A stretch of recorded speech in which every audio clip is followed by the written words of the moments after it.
Boa tarde a todos. Vamos iniciar aqui, então, a nossa programação do dia de hoje, em homenagem ao Dia do Trabalho. Temos aqui um stand, curso de idiomas, vai ter um sorteio no final aqui da minha apresentação. Então, todos, espero que tenham preenchido já. Se não preencheram, tem que preencher a fichinha para poder ser contemplado. Tá? Temos também Juliane da Mary Kay fazendo demonstração, assessoria e maquiagem para as meninas que quiserem dar um tapa no visual, em homenagem à trabalhadora, né, que é tão árdua a vida, desgastante, tal. E vou deixar também aqui no cantinho da mesa para que vocês anotem o seu e-mail para contato e para que deixe também alguma sugestão, tá? Que queiram fazer sobre o evento, sobre o curso, que tem muitos alunos aqui, né, do curso.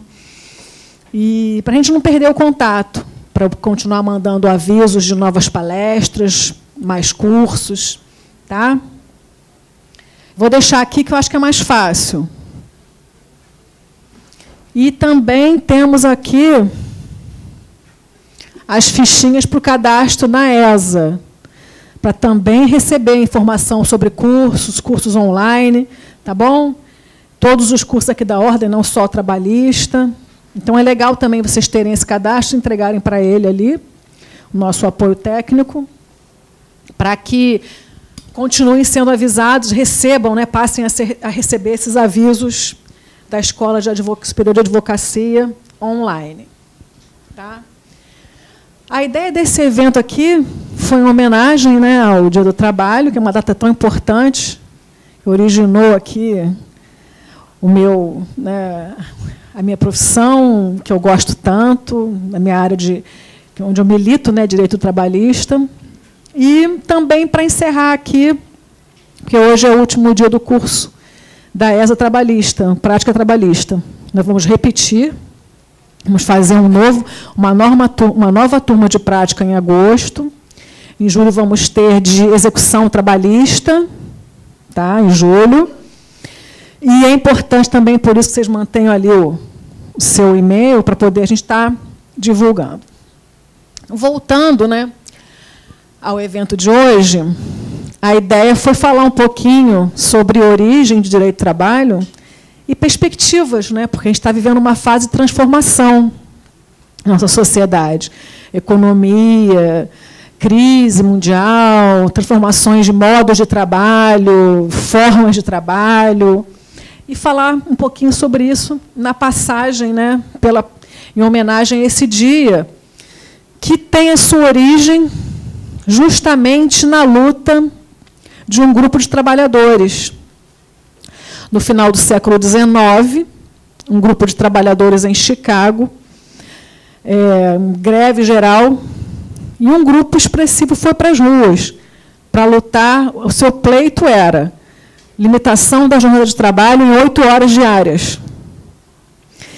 E nessa manifestação, nessa reivindicação, foram mortos 10 trabalhadores.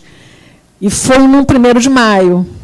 Daí, a partir daí, essa data passa a ser comemorada em homenagem a esses trabalhadores e a tantos outros, né, anteriores e posteriores a esse, que estão sempre aí na luta pelos seus direitos, reivindicando, né, o que é justo, o que é correto, e de acordo com a evolução da sociedade, porque essas reivindicações elas têm que acompanhar, né, elas vão variar de acordo com a história, de acordo com a fase, né, da história em que a gente está vivendo. Então, inicialmente, antes disso tudo, na sociedade pré-industrial, quando não havia ainda, né, as indústrias, não havia um sistema de normas jurídicas de direito do trabalho. Predominou a escravidão, em que o trabalhador era uma coisa, não sendo sujeito de direitos. O escravo era uma mercadoria. Não havia nenhum tipo de disciplina, nem se pensava em qualquer tipo de proteção trabalhista, simplesmente porque o trabalho era executado por uma coisa, né, que era o escravo. Ainda na sociedade pré-industrial, com o regime de servidão, pouca coisa mudou, pois, embora recebesse alguma proteção do senhor feudal, o servil, né, o camponês, ele era preso à gleba, que ele cultivava, e era obrigado a entregar uma parte dessa produção ao senhor feudal. Tinha outras até obrigações, né, que fugiam até a questão apenas da produção. Então, ele era, de alguma maneira, uma parte, né, do domínio do senhor feudal. Também não havia aí disciplina, qualquer tipo de regulamentação em relação ao trabalho que ele fazia. Posteriormente, com as corporações de ofício, na Idade Média, os trabalhadores começaram a se agrupar e passaram a ter alguma liberdade. Aqui, o trabalhador passou a ser não apenas o trabalhador do campo, né, o camponês servil, e trazendo para o meio urbano uma certa organização em termos de profissão. Artesãos eram os trabalhos manuais, né, de confecção de algumas coisas, ainda de uma maneira manual, mas já com alguma organização. Eles se agrupavam e, nisso, eles já tinham algum tipo de uma certa organização mesmo. Eu vejo até aqui uma certa raiz de uma organização de sindicato, até, porque é a categoria, né, do trabalhador, numa localidade. Cada corporação tinha um estatuto, tinha ali um regime, né, de normas disciplinando essas relações de trabalho, e na corporação existiam as categorias desses trabalhadores, que eram os mestres, né, aqueles que tinham maior conhecimento, os companheiros, aquele pessoal que estava ali no meio, e os aprendizes, que eram as pessoas que estavam iniciando no ofício, na atividade, né, profissional. Ainda na sociedade pré-industrial havia a locação, que era mais uma relação de trabalho, e ela se dividia em serviços, onde uma pessoa, mediante um pagamento, executava serviços para outro, ou de obra ou empreitada, quando alguém se obrigava também, mediante um pagamento, né, a executar uma obra para outra pessoa. Aqui ocorre o grande marco do direito trabalhista, na sociedade industrial, do trabalho assalariado. O direito do trabalho nasce com a sociedade industrial e com o trabalho assalariado. A principal causa econômica foi a Revolução Industrial do século XVIII, que foi justamente o conjunto de transformações decorrentes da descoberta do vapor como fonte de energia e sua aplicação nas fábricas e meios de transporte. Qual foi a grande mudança, então, das corporações de ofício para a sociedade industrial? Foi justamente a produção em larga escala. Nas corporações, como nós falamos, os membros se agrupavam em pequenos grupos, de acordo com a sua categoria, né, da profissão, do ofício que eles estavam exercendo, para fazer ali a execução manual da produção em pequena escala. Com a descoberta da máquina a vapor, vieram as grandes máquinas, as indústrias e a produção em larga escala. E daí foi a grande diferença, porque, com isso, o número de trabalhadores aumentou. Eram milhares, centenas de trabalhadores unidos num processo produtivo, a partir justamente da criação, da descoberta da máquina a vapor e a aplicação, né, dessa máquina na produção industrial.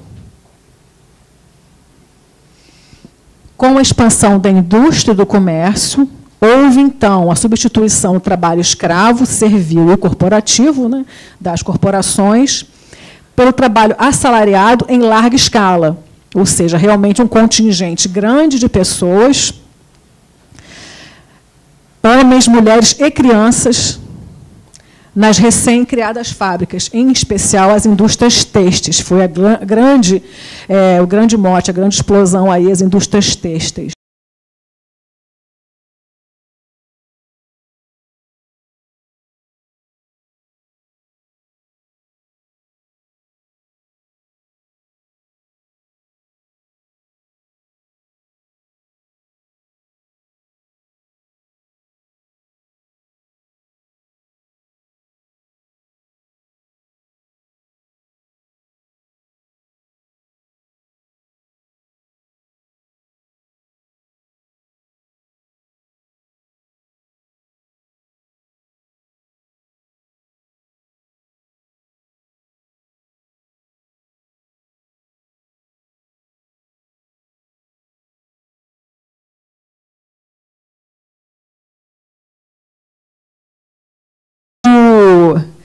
Necessidade mesmo histórica, conjuntural, da criação de uma norma, né, de um conjunto de normas da disciplina para que esses trabalhadores tivessem um mínimo de condição, um mínimo de proteção. Então, a principal causa política do surgimento do direito do trabalho foi a transformação do Estado liberal em Estado neoliberal.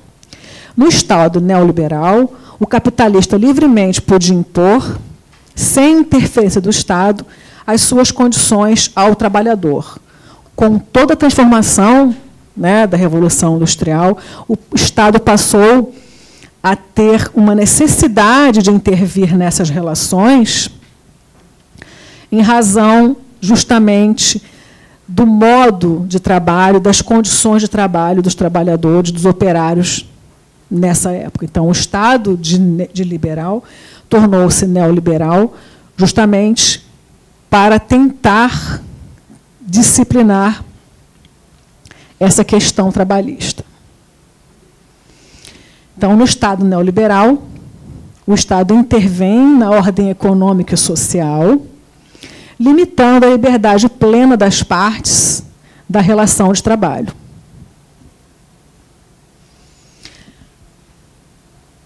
Então, com toda essa transformação, né, econômica, da indústria que ocorreu, os trabalhadores, nessas condições tão penosas de trabalho e sem nenhuma proteção, eles passaram a se organizar em associações. Eles juntaram-se, né, em meio de associações, os sindicatos, e passaram a reivindicar alguns mínimos direitos que viessem a proteger, de alguma forma, não é, a sua vida no meio lá do trabalho. Então, passaram a reivindicar um direito que os protegesse. Passaram a pleitear uma legislação que lhe desse condições de coibir os abusos do empregador e a preservar a sua dignidade humana, porque essas condições, antes dessa disciplina da lei trabalhista, eram muitas vezes desumanas, indignas. O proletariado, na época, era exposto a condições de trabalho aviltantes, jornadas de trabalho excessivas, por exemplo, 16, 20 horas, salários ínfimos, condições de trabalho insalubres. Imagina uma fábrica sem nenhum tipo de proteção, equipamento de proteção, minas de carvão do mesmo jeito, menores, crianças de 6 anos trabalhavam, não tinham direito ao descanso, etc. E, a partir disso, essa ideia, né, da união dos trabalhadores, a necessidade de uma proteção ao trabalho, surgiu a ideia da justiça social. Essas ideias para que o trabalho fosse protegido, amparados nesse ideal de justiça social que protegesse a dignidade do trabalhador no ambiente de trabalho. E com dois fundamentos, basicamente. Primeiro, com base na doutrina social da Igreja Católica, através das encíclicas, primeiro Rerum Novarum, de 1891, e ainda nos dias de hoje, mais modernos, né, pela Laborem Exercens, de 1981. Mas, basicamente, foi a Rerum Novarum que impulsionou muito essa questão da justiça social para amparar, para que se criassem leis que amparassem o trabalho, o trabalhador. Além da doutrina da Igreja Católica, para amparar essa ideia de surgimento, né, do direito do trabalho, nós temos a ideia de justiça social amparada no marxismo. Justamente uma coisa curiosa, né, porque o marxismo, pregando toda aquela questão, né, de igreja, contra a religião, tinha, de uma certa maneira, também, como fundamento da sua doutrina, a ideia de justiça social que amparou, né, que fundamentou ali, em grande parte, o crescimento, o surgimento do direito do trabalho. Só que o marxismo pregava a ideia de justiça social de uma outra maneira. Ele pregava como? Ele pregava a união dos trabalhadores para a construção de uma ditadura do proletariado, supressiva do capital, com a passagem prévia pela apropriação pelo Estado dos bens de produção, sociedade comunista. O que ele pregava era a supressão da propriedade privada e o surgimento de um Estado que era, sim, proprietário de tudo, né? E o trabalho, então, protegido por esse ideal de justiça fundamentado na propriedade ali comum e não privada. E aí, com base em todos esses aspectos, com todo esse contexto, né, nós vimos aí surgirem as primeiras leis trabalhistas. E aí, a primeira Constituição do mundo que dispõe sobre o direito do trabalho foi a Constituição do México, de 1917. E o que ela dispunha assim, de interessante, de importante? Muito importante. Jornada diária de 8 horas, jornada noturna de 7 horas, proibição do trabalho ao menor de 12 anos, descanso semanal, salário mínimo, igualdade salarial, direito de greve, indenização de dispensa e seguros sociais. Vejam que esses são basicamente os direitos que nós temos, né, até hoje. Temos outros além desse, mas o básico está aqui, né? Outra Constituição importante, e das primeiras, foi a Constituição da Alemanha, de 1919, que é considerada a base das democracias sociais. Ela disciplina a participação e a representação dos trabalhadores nas empresas, cria um direito unitário do trabalho, um sistema de seguro social e o direito de colaboração dos trabalhadores com empregadores na fixação de salários e demais condições de trabalho. Eu observo aqui que a Constituição alemã ela deu um cunho mais voltado ao direito coletivo, né, no que ela dispunha aqui a questão da representação dos trabalhadores nas empresas, a colaboração dos trabalhadores com os empregadores, justamente aquela questão de negociação coletiva, a participação do empregado, né, nas comissões internas das empresas. E temos também, de 1927, entre as primeiras leis, né, que disciplinaram o direito do trabalho, a Carta del Lavoro da Itália, que amparou, foi a base, né, e é a base até hoje, do sistema do Brasil, né, trabalhista do Brasil. E ela tem como princípio o quê? Ela inspirou a Espanha, né, Portugal e no Brasil até hoje. É fortemente a CLT, né, de 1943, 1º de maio, marcada fortemente, inspirada totalmente na Carta do Lavoro da Itália. Ela tem como marca principal o princípio da intervenção do Estado na ordem econômica e o controle do Estado no direito coletivo do trabalho. Daí que a gente vê, quando estuda, né, nas situações práticas, por que o trabalhador não pode dispor disso, por que o trabalhador não pode dispor daquilo, porque a nossa legislação é marcada por esse intervencionismo do Estado até hoje. São direitos que são indisponíveis, aqueles que a gente fala que são disponíveis do trabalhador. Esse controle, né, do Estado sobre o direito coletivo do trabalho. Por isso, o direito do trabalho é um direito individual de caráter social. Ele é individual, mas tem toda essa questão social, porque o Estado está fortemente presente. A Carta do Lavoro previa ainda a concessão por lei de direito aos trabalhadores. Então, assim, ela enfraquecia, de um certo modo, o direito coletivo, a associação sindical, porque ela né, outorgava por lei os direitos. Então, de uma certa maneira, isso impede que o trabalhador conquiste verdadeiramente, né? Muito vem dado e não conquistado.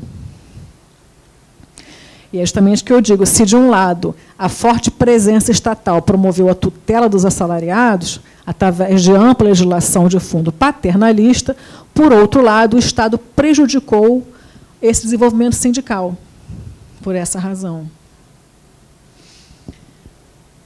Ainda em termos de leis trabalhistas, né, fora as constituições primeiras que trataram do tema, podemos citar a Lei de Pell, da Inglaterra, de 1802, que limitou a jornada dos menores nas fábricas a 12 horas.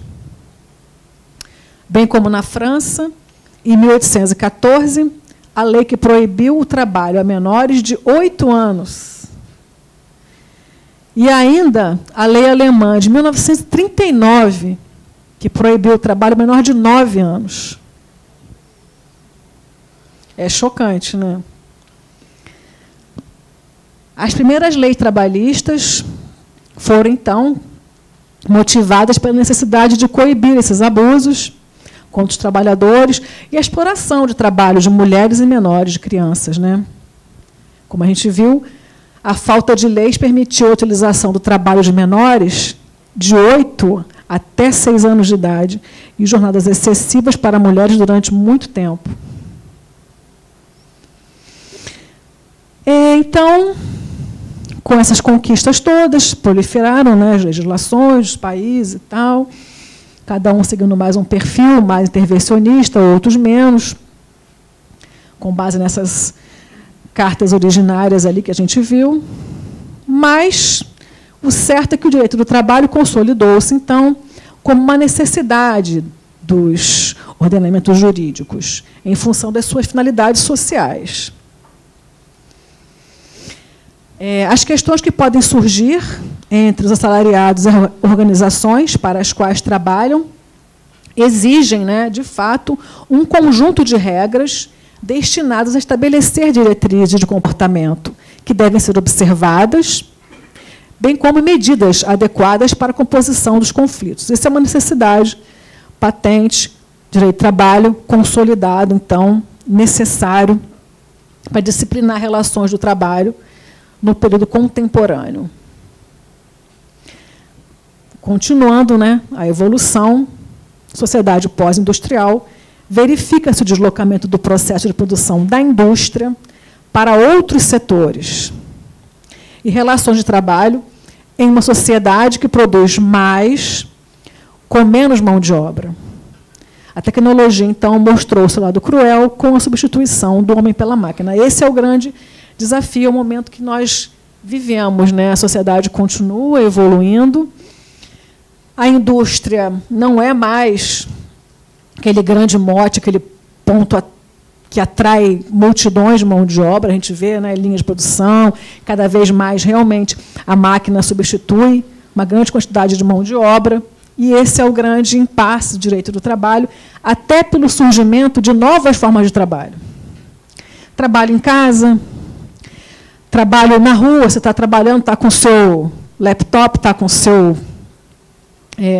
smartphone, você está trabalhando, está produzindo, né? Esse é o grande desafio. Novas formas de trabalho, novas modalidades de trabalho. E, muitas vezes, não contempladas pela legislação em vigor. E, muitas vezes, se esbarra naquela questão. Como que eu vou liberar isso? Isso é indisponível? Isso não é? Enfim, é o desafio. A sociedade pós-industrial demonstra um quadro de redução média de 35% da mão de obra com os mesmos resultados, aumentando o desemprego. Também, aumento da sociedade de serviços, novas profissões e novos meios de trabalho, ou seja, uma realidade bem diferente daquela em que nasceu o direito do trabalho.